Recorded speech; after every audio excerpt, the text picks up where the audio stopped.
So if you recall in the previous discussion, we started with our first module with pandas data frame, right? Some of the topics that we covered on previous class was how to sort a data frame by any particular column, right? And how do we perform certain operations like subsetting of rows, subsetting of columns, right? We used how do we make use of the logical operator, comparison operator to extract some of the rows based on certain conditions, right?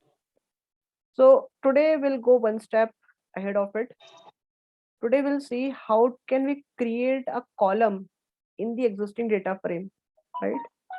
And the reason why this is very much required is because about almost all the time, if you're working on any data set, you would be performing some calculations, right? And there is a very high probability that you will be creating your own column into it, right? For example, if I give you a data frame which is having the height and weight of a person, and based on these two columns, you want to calculate the BMI index of each and every record. Okay. So once you have computed the BMI index of each and every record, you may want to present that information in your existing data frame, right?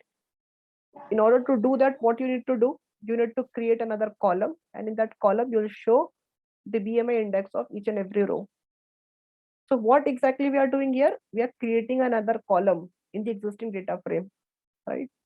And if I have to say this in technical term, we are actually doing transformations, or you can say it mutations or feature engineering. So the process of creating a column in the data frame is called transformations or mutations or feature engineering. Okay. So please don't get confused when you will say, if somebody says to you, can you feature engineer some of the column in the existing data frame?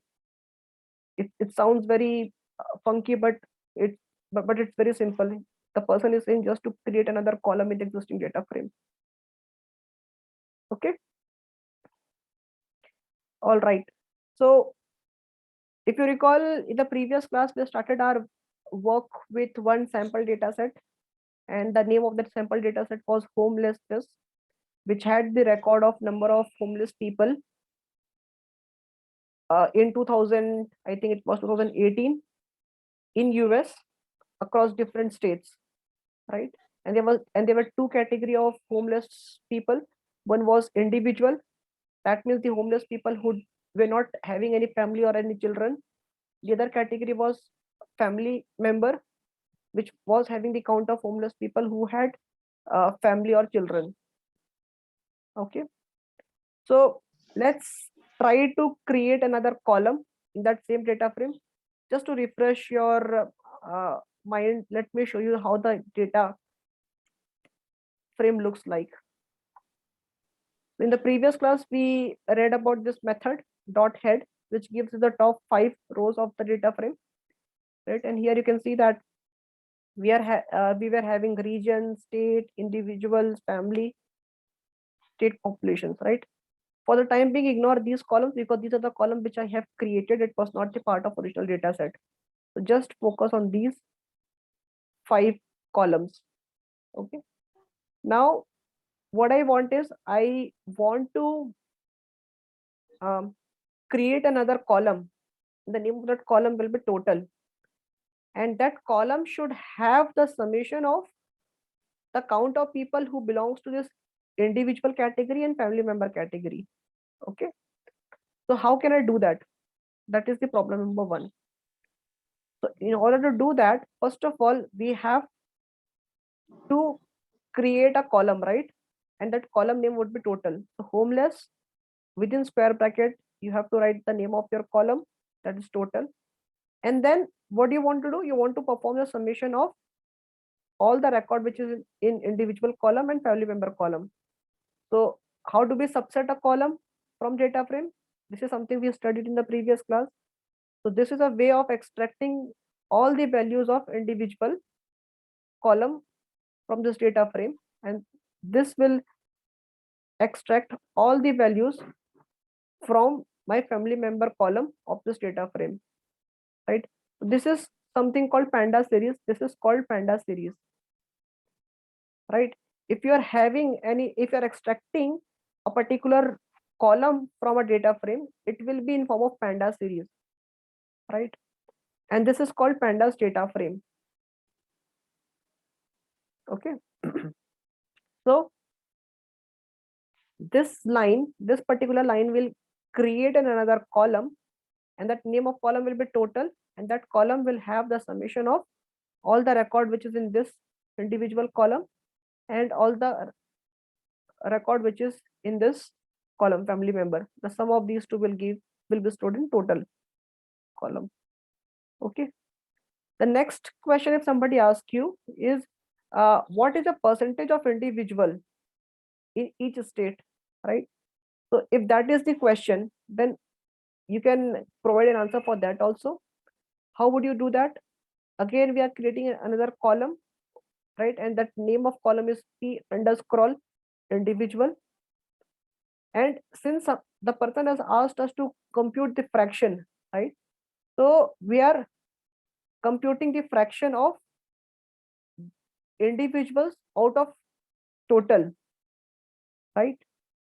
So this will give me the fraction of individuals in each state, and that is assigned to another column called p individual. And if at the end, if you want to see whether all the calculation that you were intended is done perfectly or not, then you can print this, print homelessness.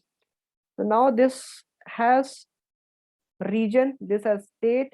You can see that the column which we wanted to create total is there, right? Which has the sum of all the record we had in this two column, 2570 plus 864.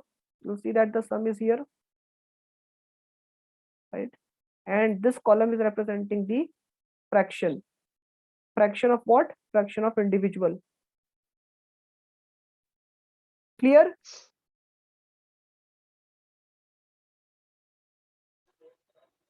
Is it clear? Yes, Ashutosh. Yeah. Please reply. No, if you are having any issue, you can tell me. And if you're not having any issue, then also you can tell me. Yeah. Okay. Okay. The next thing is, now I think we have done enough thing in data frame, right? We have performed a lot of operations on data frame. Now let us take one simple problem where we can implement everything that we have done till now. Okay. So the question here is, in this exercise, what we're going to do is, we want to answer a question, and the question is, which state has the highest number of homeless individuals per 10,000 people in the state? Okay. So again, let me show you the data frame. This is the data frame. What you want to do is, you want to compute the number of homeless people per 10,000 population. So state population is given to you, right? You want to compute the count of homeless people per 10,000 of the population.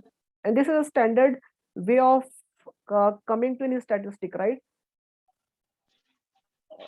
Whenever you see any statistic like fertility rate or mortality rate, right? Those all are computed over the sample, right?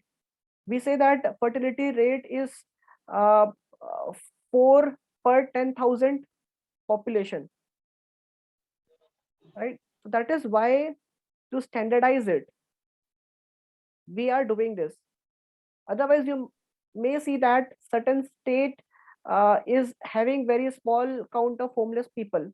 Then we may interpret that maybe this state is very good because the number of homeless people in this state is very less, right? But that won't be a complete interpretation. Maybe that state is having very small number of population, because of which you are seeing that less number of homeless people, right? Let me give you another example. Let's say that there is a one city. In that city, there are total 100 people living.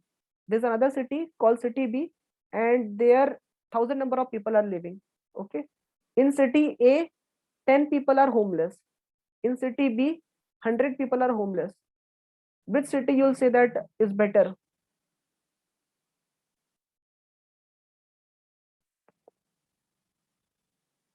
Or let me make it even more simple. The city B population is 10,000. City A population is 100. Which city is better? A. A. Why A? City which has 100 No. less population. Why A? See, city A has population of 100. Okay, and the count of homeless people is 10, whereas the city B has population of 10,000 and the count of homeless people is 100. City B is better. Yes, city is B is better, because obviously out of that 10,000 people, only 100 are homeless, right? That means what? 1% of population is homeless, whereas here 10% of population is homeless. You understand? So we cannot just rely on this absolute figure. We have to see out of how many people this number we are seeing. So this is a reason we want to see out of 10,000 how many people are homeless. Okay, so we are creating another column here, and the name of column is INDIV, individual per 10,000. Okay, and how do we do that here? Simply divide your count of individual by state population and multiply by 1,000, right? This fraction we already had, so we just need to multiply it by 10,000, and this will give us the count of homeless people per 10,000 population. Now we want to see all the states where the count of homeless people out of 10,000 population is more than 20, right? And we call it, these are the states where the homeless population is high, right? And we stored another data frame called high homelessness, right? So what we are doing here is we are just taking those states record where the count of homelessness is more than 20. Okay, now we want to sort the states based on the count of homelessness, right? And then finally we do perform the subsetting and display the data frame. So shows me this shows me the District of Columbia is having the highest number of homelessness, right? And you'll see that the difference is huge. It is almost double than the state which comes in the rank 2, right? So this is a meaningful insight for me, right? If I want to if I'm interested in looking the demographics of my region, this information is important for me, right?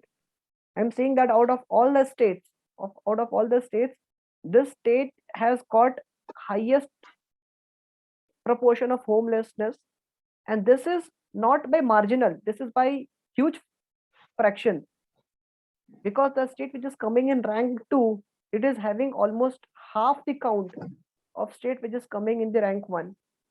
So this problem is severe, right? We need to do something for this particular state. We need to investigate why this state is having this much count of homelessness, because this is not at all normal. You see that all other states, the count is like 20, 21. They are nearly close by, right? But this state is having very high count of homelessness. So this is the problem. Clear?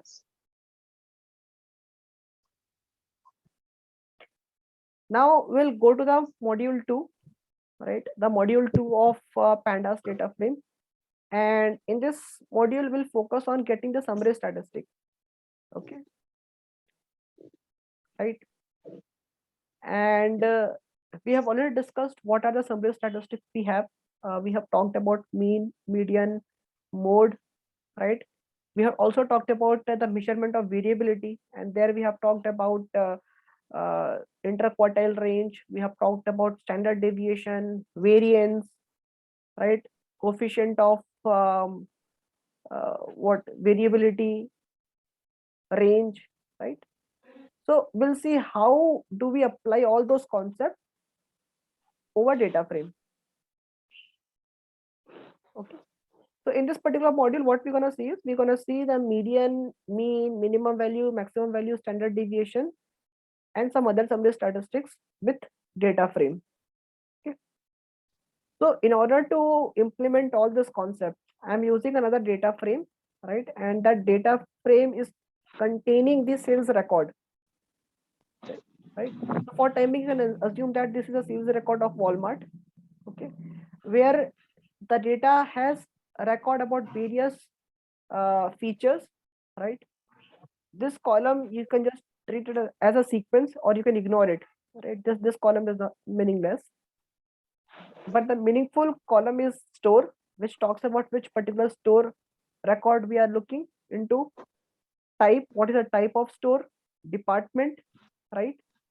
Then date, weekly sales, is holiday, whether that particular day is holiday or not.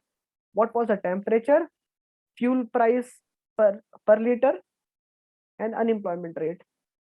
Okay, so let's see, right, what we can do with this data set. So first thing is I want to see the top 5 record of this data frame. So what I did is I just used the method head, right? Then I want to see the data type of my each column. So for that, on the previous class, I told that there's a method called .info, right, which will give you the data type of your column along with the missing value. You see here. So here it says that the type column is object type, department is integer type, date is object type, right? And there's no missing value in any of the column. All the column is having 10774 number of record. Okay. But one thing that is important here, and which I was able to capture just by looking into this info output, is this date column. This date column is having type as object. This need to be changed, right? We don't want to treat date as a string. We want to treat date as a date. Date has got its own category, own type. So later we need to convert this date from object to date type, and we will see how we can do using pandas. Okay. Then what I'm doing here is I'm computing the mean. What was the average sale, weekly sales? Okay. So here you'll see that the average weekly sale is this one, right? And what is a median sale? Average median sale, this one. Now again, if you look this two figure, a very important interpretation that you can draw by just looking to this two figure is median is 12,000, but mean is 23,000. This means what? There are certain days where the sales is huge, right? Where you have done bulk selling, right? That is why you see that there is a difference between your mean and median.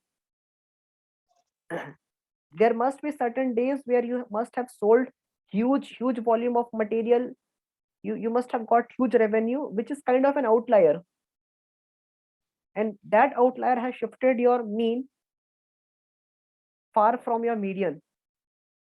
Ideally what happens is, if your sales is normally distributed, Gaussian distributed, and I think we have covered what is normal distribution. If your sales is normally distributed, your mean and median is coinciding. The mean and median value is same. But here, since we see that mean is very high compared to median, that means what? There's an outlier on the right side of your curve, right? So this important conclusion you can make.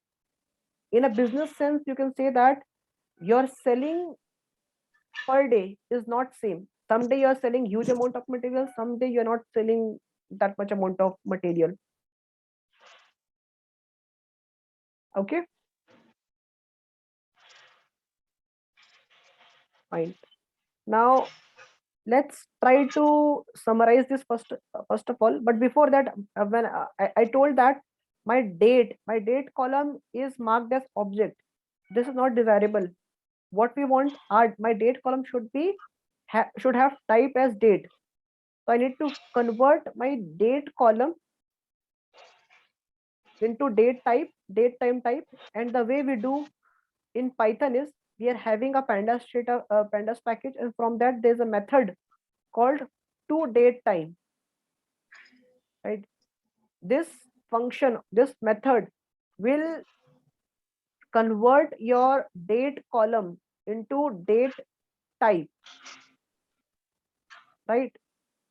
So this function will take argument the column which you want to transform,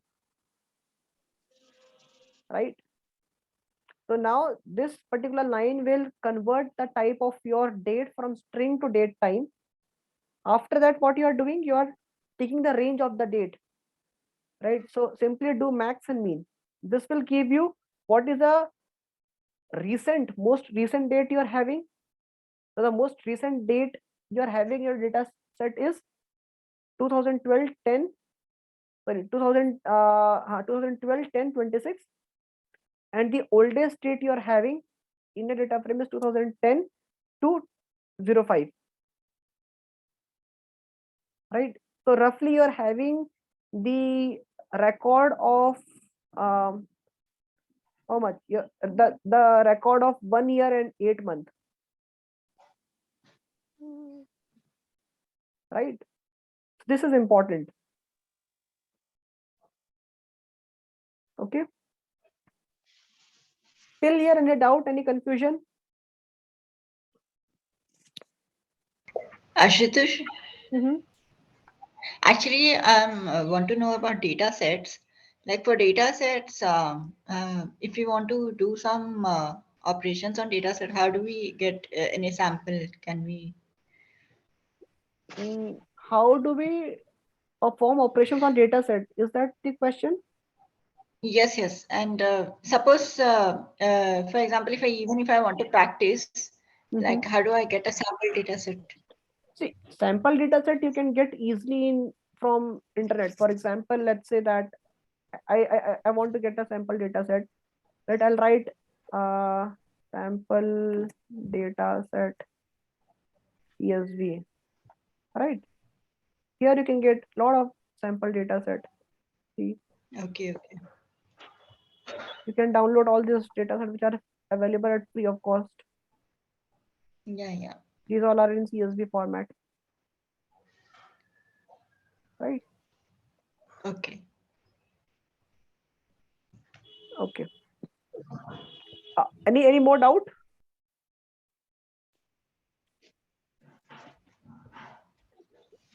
Okay, then I think, yeah, we could. Let me practice this and probably we'll get more familiarity with this. yes. Okay, yeah, that would be good.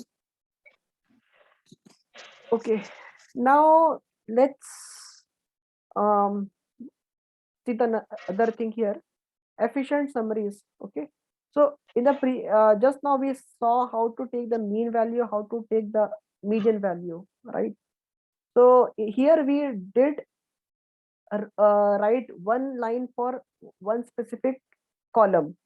What if you want to compute the summary statistics for multiple columns? Let's say that your data set is having thousands of columns, right?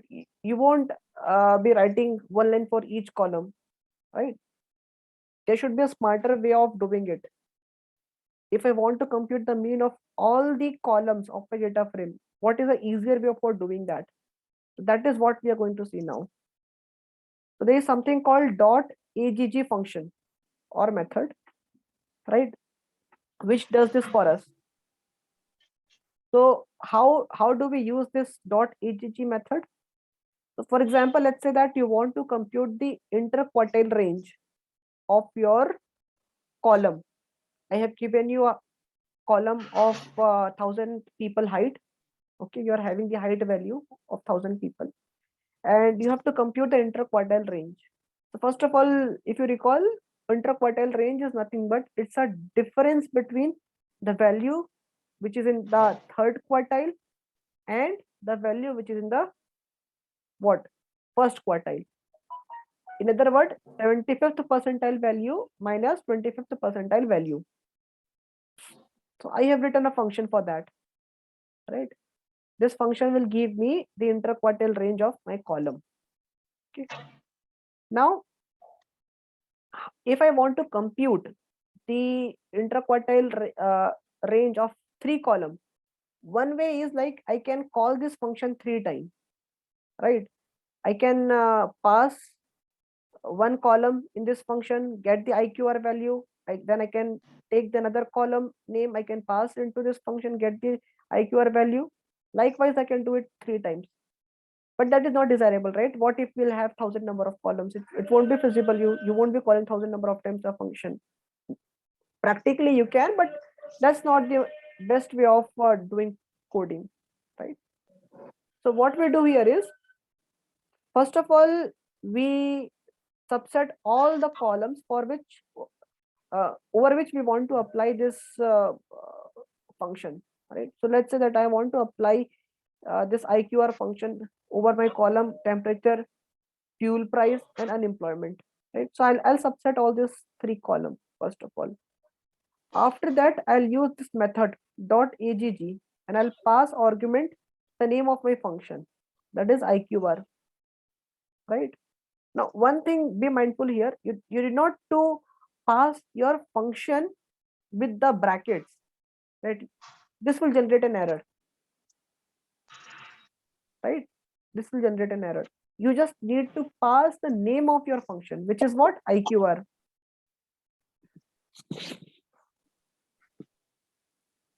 Clear? So now this function has given you what? This function has given you 3 things. Not 3 things, one thing for each of the column.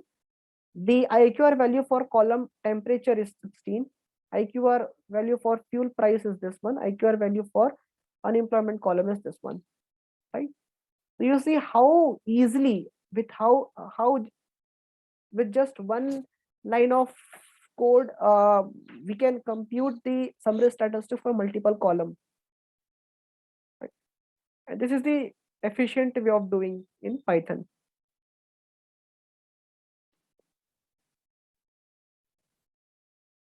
Is it clear?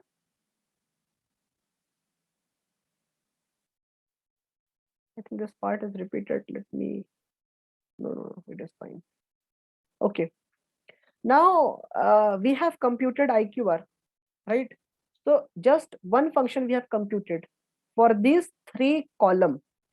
What if I want to compute multiple things for each column? Let's say that for temperature column, I want to compute IQR value. Also, I want to compute the median. Similarly, for this column also, right? Then again here, writing one line of code for each of these 3 columns or each of these 2 functions will not be feasible, right? It won't be a scalable solution. So what we do here is, here within this agg function or method, you just need to pass the name of all your functions, right? So here, first of all, I want to compute IQR value for each of my column. So I'll pass IQR. Then what I want to compute the median value also, right? So I need to pass this the name of median function, np.median, right?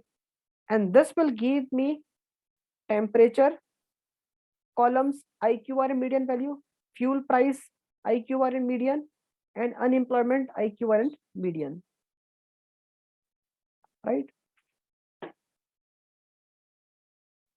So so see how easy it is to compute different statistics different statistics over the wide range of column of your data frame. Let's say I want to compute median also, mean of each of my column. Then what I could have done, np dot mean. See, it has given me mean also. If I want to compute standard deviation also, np dot std. It has given me standard deviation also. If I want to compute variance also, np dot variance.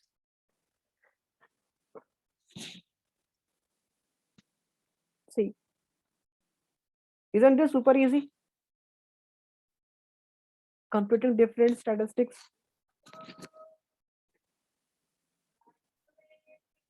right?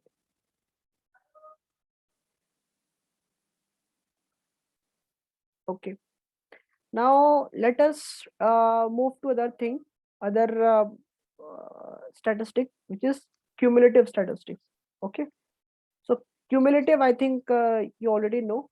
Cumulative is nothing but just summation of all the record after record. Okay.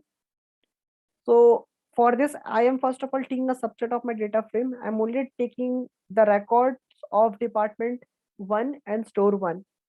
So I'm subsetting rows from my data set, right?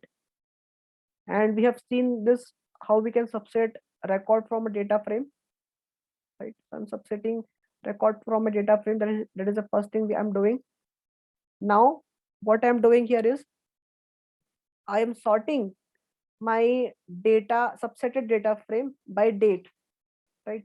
So the oldest date will come at the top, followed by next oldest, and the bottommost row will have the most recent date, right?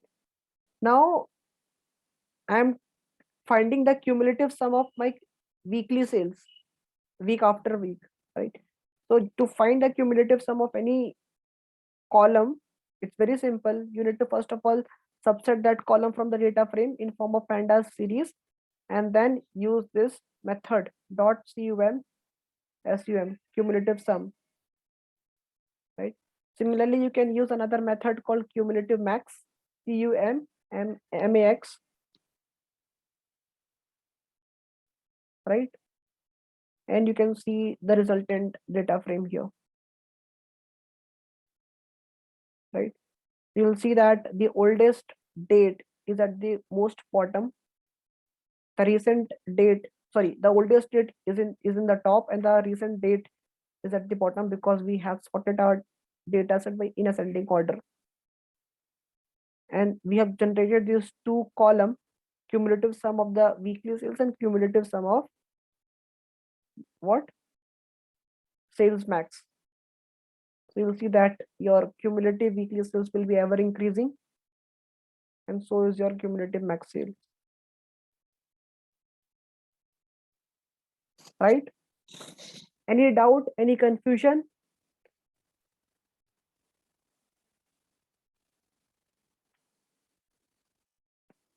No. Okay. Then I think we'll take a pause here. Tomorrow we'll see some other operations on data frame, right? We will see how to group by, and how to aggregate pandas column and perform operations. Okay. So I'll spin a bridge for 15 minutes after this call. If you have any question, doubt, if anything you have practiced and face certain difficulty at any point, we can discuss all those things in that call. Okay, yeah. Thanks for your time. I'll see you in the other bridge.